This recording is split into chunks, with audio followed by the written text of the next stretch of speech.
Welcome to Audiobook 365 Stories. Old Mr. Little wasn't too happy at first with the idea of changing what he was reading. He didn't really like fiction and only read heavy reviews every month. But Bingo managed to get him to read the first chapter of All for Love before Mr. Little knew what was happening. After that, there was no stopping. They had finished A Red Summer Rose, Madcap Myrtle, and Only a Factory Girl, and were halfway through The Courtship of Lord Strathmorlick.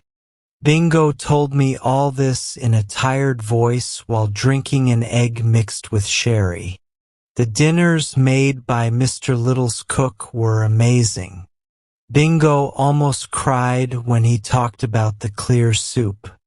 After weeks of eating only macaroons and drinking lemonade, it must have felt like heaven. Mr. Little couldn't eat much at these dinners, but Bingo said he still came to the table, ate some soft food like arrowroot, and smelled the dishes. So I guess he was enjoying himself too. Anyway, everything seemed to be going well, and Bingo told me he had an idea that would make everything perfect. He didn't tell me what the idea was, but he said it was great. "We are making progress, Jeeves," I said. "That's very good, sir," Jeeves replied. Bingo told me that when he read the big scene in Only a Factory Girl, his uncle almost cried.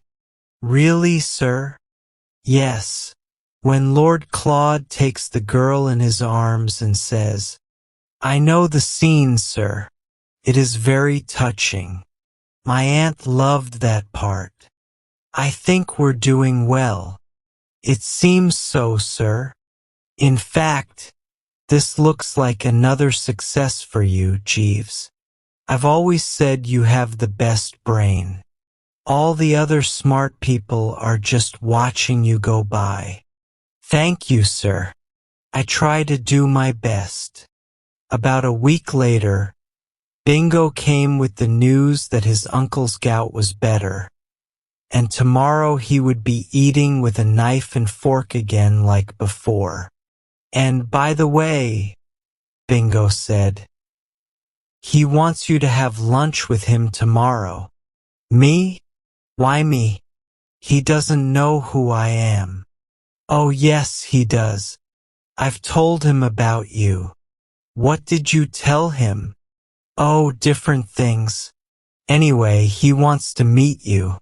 And trust me, you should go. I think lunch tomorrow will be something special." I don't know why, but even then I thought there was something strange about Bingo's behavior. He looked like he had a secret plan. "There's more to this than it seems," I said. "Why would your uncle invite someone to lunch he's never met?" "My dear friend, didn't I just say I've been telling him all about you? That you're my best friend, we went to school together, and all that. But still, why are you so eager for me to go?" I asked. Bingo paused for a moment. "Well, I told you I had an idea. This is it. I want you to tell him the news. I don't have the courage to do it myself."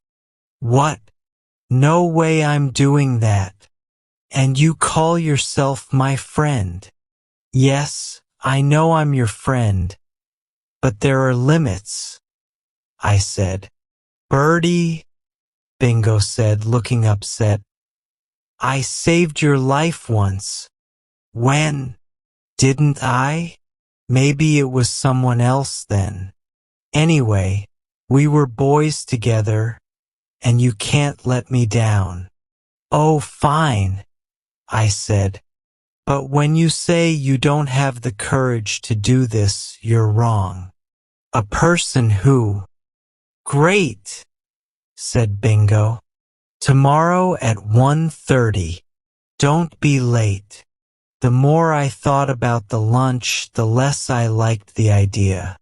Bingo said I would get an amazing meal, but what's the point of a great lunch if you get kicked out of the house before the soup is even served?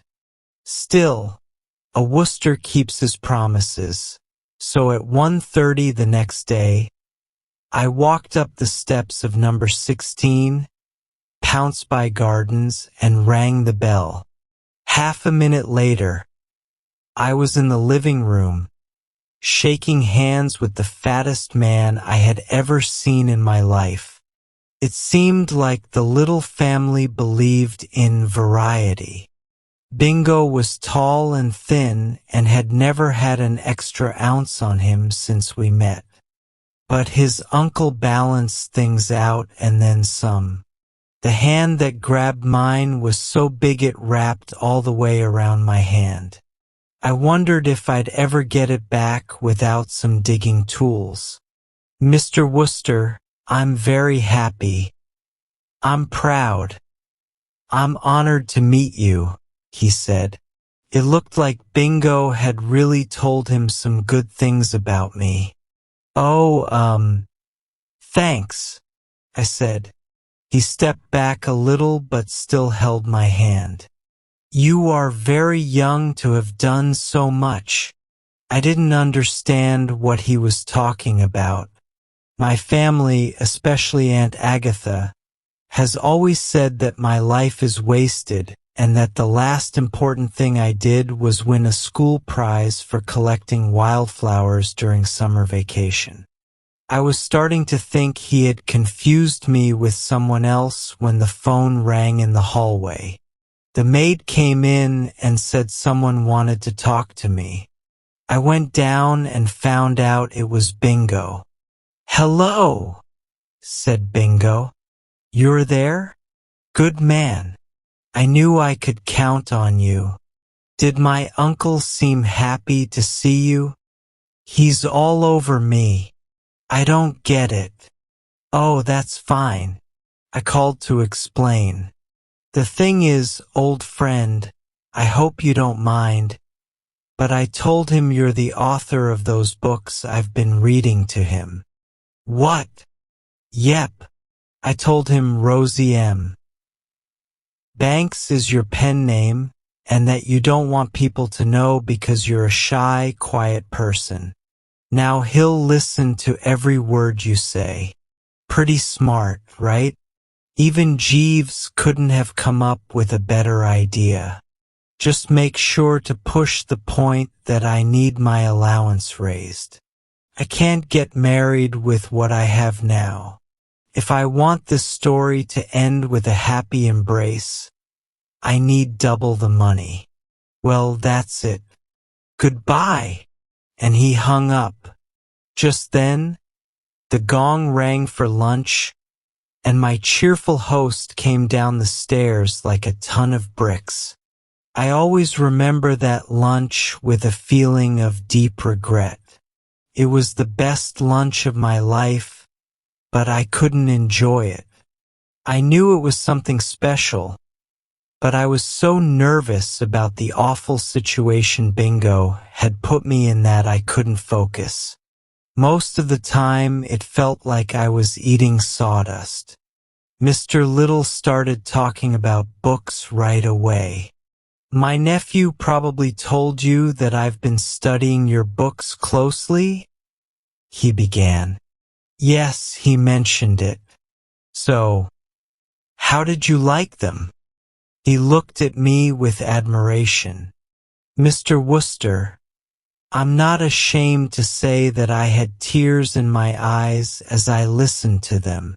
It amazes me that someone as young as you can understand people so deeply. You know how to touch the hearts of your readers. Your books are so true, so real, so emotional, and so full of life. Oh, it's just a little skill I have, I said. By this time, I was sweating a lot. I don't remember ever feeling so nervous. Do you find the room a bit warm? He asked. Oh, no. It's perfect, I said. Then it must be the pepper. If my cook has any fault, which I don't really think she does, it's that she sometimes adds a little too much pepper. By the way, do you like her cooking? I was so happy we were no longer talking about books that I quickly shouted, Yes, it's amazing. I'm very glad to hear that, Mr. Wooster. I may be biased, but I believe she's a genius. Absolutely, I agreed.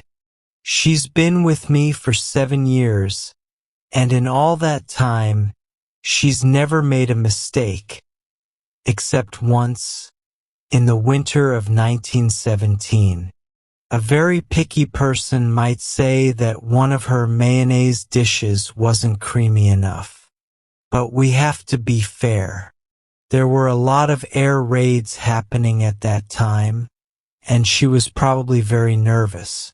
But nothing is perfect in this world, Mr. Wooster, and I've had my worries.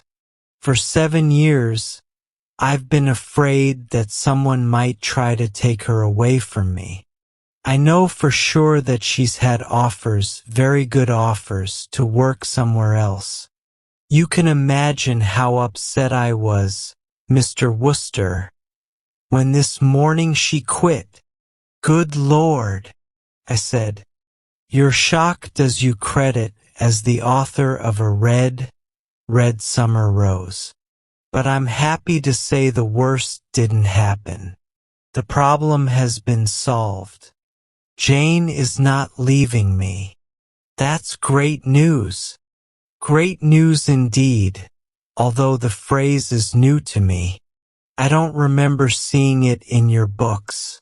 Speaking of your books, may I say that what has impressed me most, even more than the moving stories, is your philosophy of life. If more men were like you, Mr. Wooster, London would be a better place. This was the complete opposite of what my Aunt Agatha thought. She always believed that people like me were the reason London had problems. But I let it go. Mr. Wooster, I admire your strong stand against the old, blind traditions of our society. I admire it. You understand that social rank is just a label, and as Lord Bletchmore said in Only a Factory Girl, no matter how humble her background, a good woman is the equal of any fine lady. I sat up straight. Really? Do you believe that? I asked. I do, Mr. Wooster. I must admit that, like many others, I once believed in the silly idea of class distinctions. But after reading your books, I should have known. Jeeves had done it again. So, you think it's okay for a man from a higher class to marry a woman from a lower class? I certainly do, Mr. Wooster. I took a deep breath and gave him the big news. Your nephew Bingo wants to marry a waitress, I said. I respect him for it, said Mr. Little. You don't mind? Not at all. I support him. I took another deep breath and moved to the tricky part. I hope you don't think I'm interfering, but, what about his allowance? The money you kindly give him. He was hoping you might consider increasing it a bit. Mr. Little shook his head sadly. I'm afraid I can't do that. You see, a man in my position has to save every penny. I'm happy to keep giving him his current allowance, but I can't give him more. It wouldn't be fair to my future wife. What? But you're not married.